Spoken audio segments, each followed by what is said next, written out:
Hey everybody, welcome to another episode of On the Painting Table. This is my weekly show, showcasing what I've gotten finished, what I'm working on, and future upcoming projects. Now it's been a busy week. I only got 3 models painted, but you'll see why in a second because I spent most of the week cutting, hacking, assembling, and filing. So without further ado, let's take a look at what I've been working on. So here are my finished models for the week. Like I said, I only got 3 things done. I have some Dark Age games coming up tomorrow with my buddy Jordan, and I wanted to bring a new Skaard faction for this week, and also to try out some new stuff I painted previously, and that's going to be the Cult of Metamorphosis. This is Father Johann, who is a former Forsaken saint, who basically gets super interested in grafting, and he teaches grafting to the Skaard. So all the weird dudes with mechanical appendages and sewn on bits and stuff, they come from him. He gives them the gift of grafting in exchange for basically him being able to live in their territory. And he doesn't quite look human anymore. He's cut his legs off. He's given himself giant stabby back claws. And generally speaking, he's not really the healthiest looking individual. On his right is a Thrall. That guy's a psychogenic dude who can use powers and stuff, basically like telekinesis and cool machine craft. These guys, their whole shtick is they make your weapons turn against you, and they have some neat like push-pull mechanics.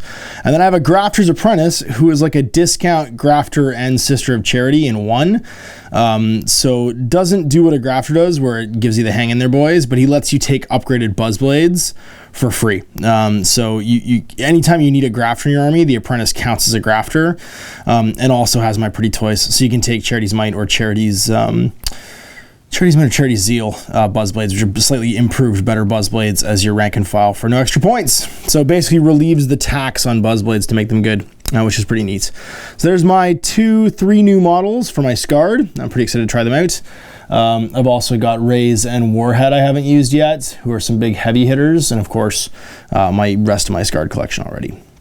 I also did just some like washes and base coats and stuff on some more Skaard, 2 bolas, my Hoodoo, and my Father, just regular like tribal Father. So I have some more stuff on the way basically for the Skaard. And once I finish those, I'll probably take a break maybe from the Skaard for a while. But that was one thing that I got done this week. Then I also assembled some dudes and got some airbrushing done on them. This is Not a Test stuff. I have a This Is Not a Test game coming up in a week. So next Sunday, I'll be filming some This Is Not a Test. And I will tell you guys the names of these guys later, but there's a theme going on here. And I've got some cool new wandering monsters too, some bloat flies that are going to get painted as well.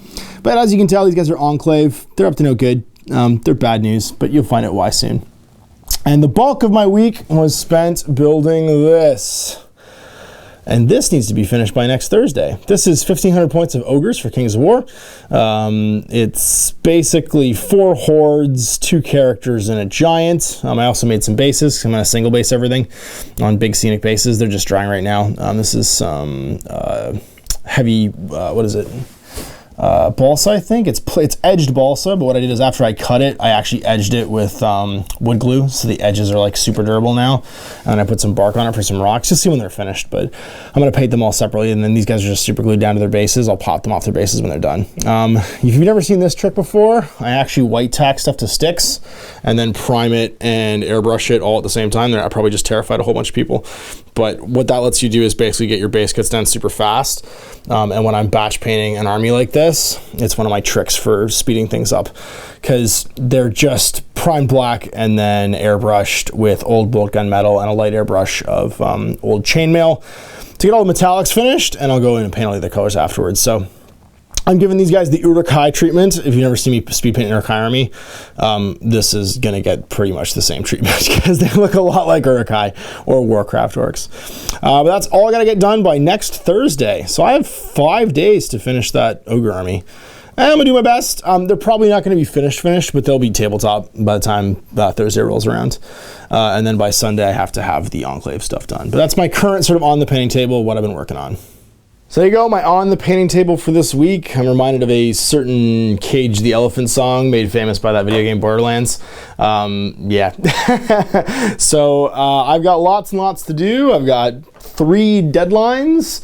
Obviously my Dark Age stuff is done for tomorrow, so that's not really a deadline. So I have 2 deadlines. So I have next Thursday's deadline and then next Sunday's deadline to have a bunch of stuff finished. But I'll make it. I always do. I'll power through and get stuff done. We'll see what I'm working on next week on Saturday and see what I got finished. Hopefully you guys can triumphantly see all this stuff done.